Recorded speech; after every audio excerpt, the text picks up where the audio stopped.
Today's episode is all about the purpose train. It is a tool for how you can generate the energies of passion to flow through your life from the source to the destination of where you want to be.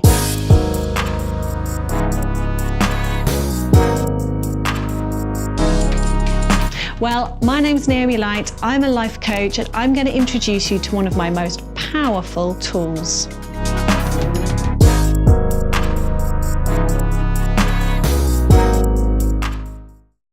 I'm going to introduce you to this nifty little 4-part tool called the Purpose Train. You're going to love it. It's going to revolutionize your concept of planning and goal setting, and it's going to give you the keys to keep the flow of passion alive in your life so that you can align yourself with your sense of purpose, the desires that you have, and the actions you need to come out of those desires.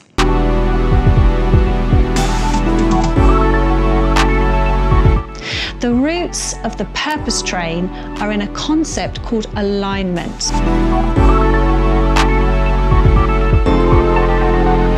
The energy in your life, it works in much the same way as water. It flows through you from the source to the destination. Your job is to structure your life so that energy can flow effectively. So, keeping the concept of alignment in mind, we're going to use an example of somebody who wants to achieve alignment in her life, who needs passion to drive her forwards into her future. Let's call her Trisha. Let's imagine that Trisha works in a cafe. She also has a part-time job with a friend, party planning, but she really would love to work in the film industry. Her boyfriend is struggling to commit to her, and she hopes he will propose by the end of the year. She'd like to live closer to her parents, but is scared that it could restrict her job opportunities in a small town. She's experiencing some blocks. She's needing to struggle and work hard to make life happen, and it's a stressful way to live for Trisha. Her conflicting desires are an energy drain, and she'll probably find that she begins to develop the symptoms of stress or becomes ill in the long term unless she can align herself with her purpose so that passion runs right the way through her life. So, how does Trisha go about it? Well, here's how.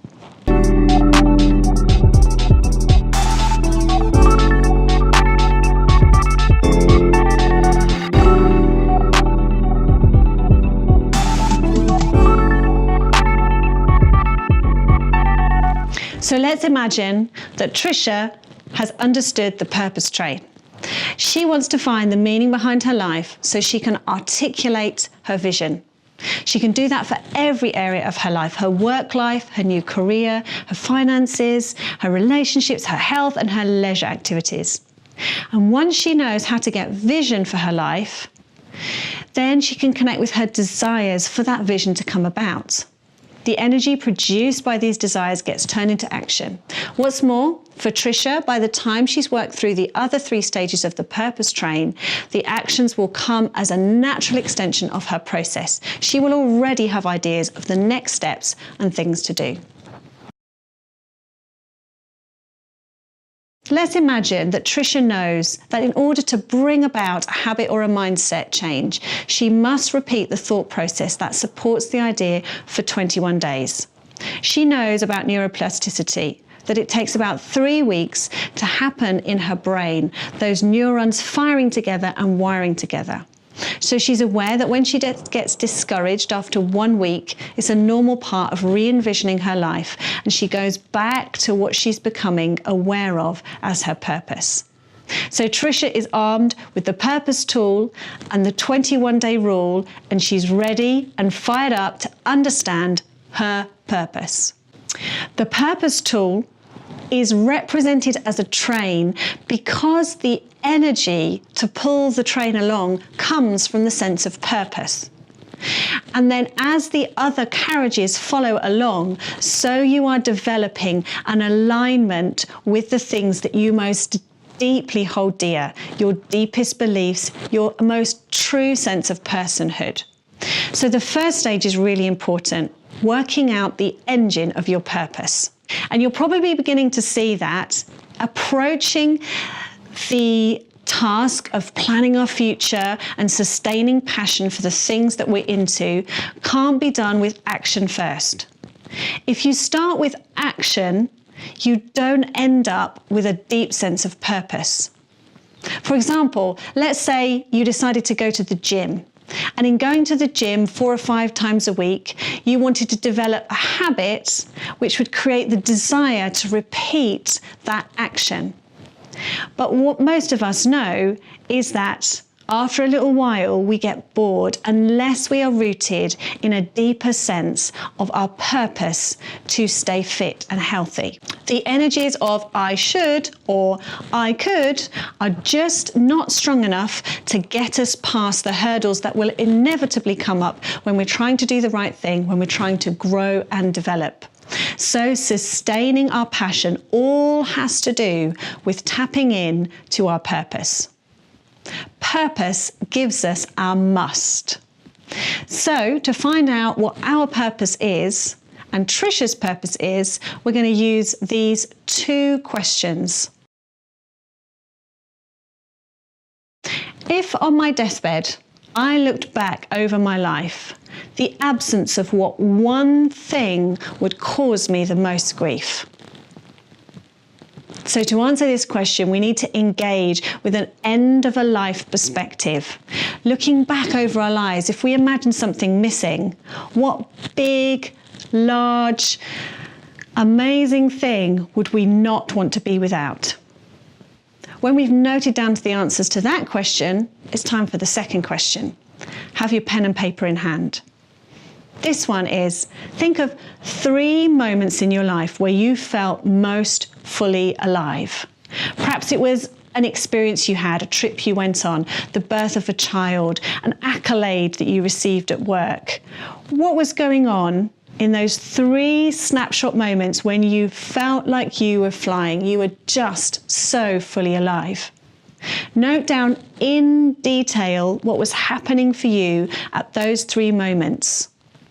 Then take all those notes, put them together, and look for the similarities, the patterns.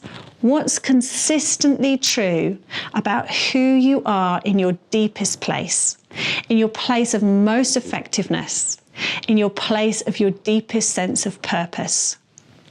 Then when you've got a few words, try to form those words into a sentence or a phrase. Imagine our friend Trisha. If she did this part of the tool, she might say something like this: my purpose is to understand and become my best self. So Trisha knows part 1, the purpose engine of her train. Part 2 is she works on a vision.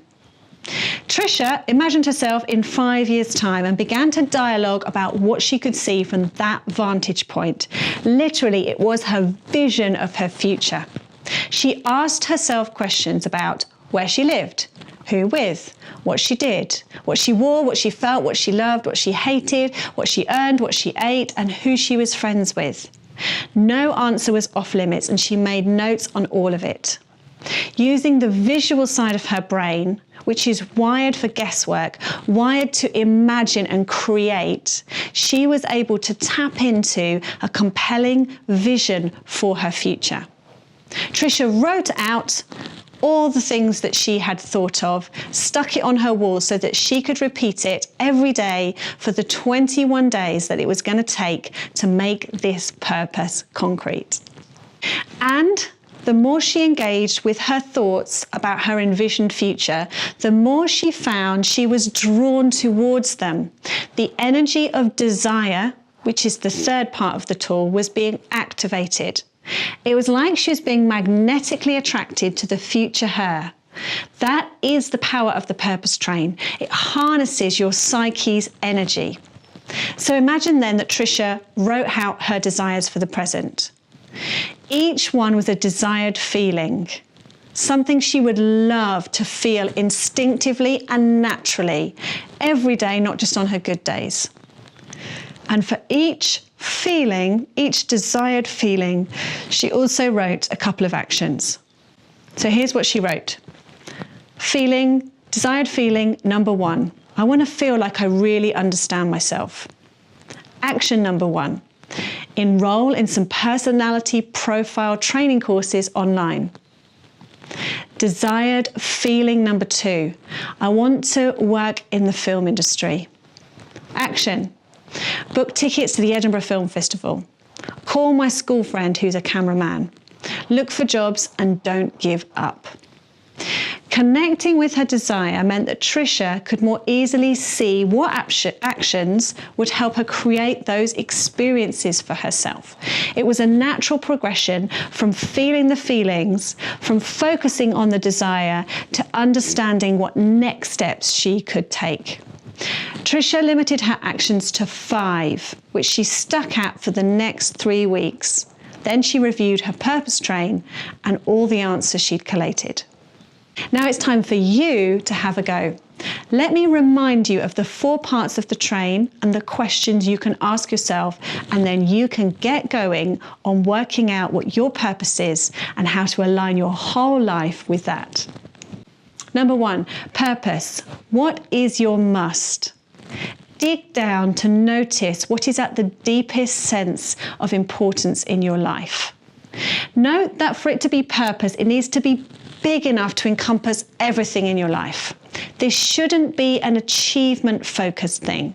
Something like writing a book or having kids or turning pro or getting a promotion at work is just not big enough to be purpose. It needs to be about who you are becoming or what your sense of being is in the future. Also note that any genuine sense of purpose can be outworked in more than one way. So let's say your purpose was to be a good father. You could be a good father to biological children, but also you could be a good father in your workplace or your community or the school that your children go to. And probably most likely, it'll be all of those things, because your purpose is that thing that you just must do all the time. So to flesh this out in more detail, have a look back at the 2 questions that I suggested to think about over the span of your life to really pull on the threads of what purpose is for you. The next thing is to create a vision for your life. I like the idea of looking 5 years ahead.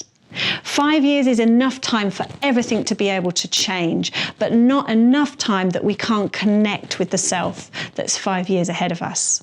So go into detail, really brainstorm here, really get the ideas swirling around in your head and put them down on paper. A visual outcome is a really good part of the vision exercise. So draw or write in prose your 5-year vision statement and stick it up on the wall.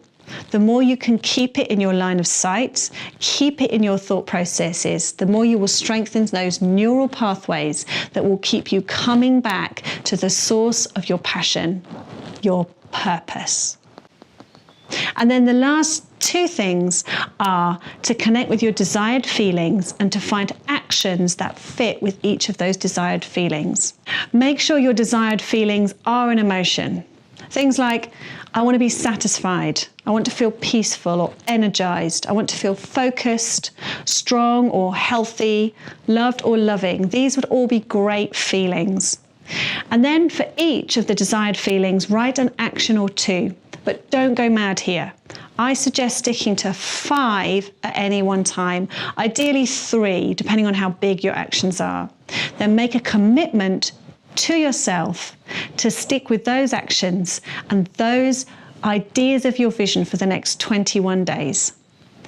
As you keep checking back in with your writing and your ideas, even if they change over time, you'll be strengthening the neural pathways that focus on your deepest sense of self, your purpose. This will allow this to become the engine room of passion, which will feed your thoughts, your actions, your relationship, and ultimately the whole circumstance of your life. It isn't easy to spot what your purpose is, and it's even harder to align yourself with that fully in every area of your life. But any investment you make in your own growth will reap rewards throughout every sphere of your life. So good luck with using the purpose train. I hope that you have enjoyed discovering about the purpose train this week, and I hope you get to have a go with it. I'd love to hear your thoughts and comments. I can be found at naomilight.com. You can subscribe here on my YouTube channel, or you can find me on Instagram and Facebook. I look forward to connecting with you and hearing your stories about purpose and passion in your life.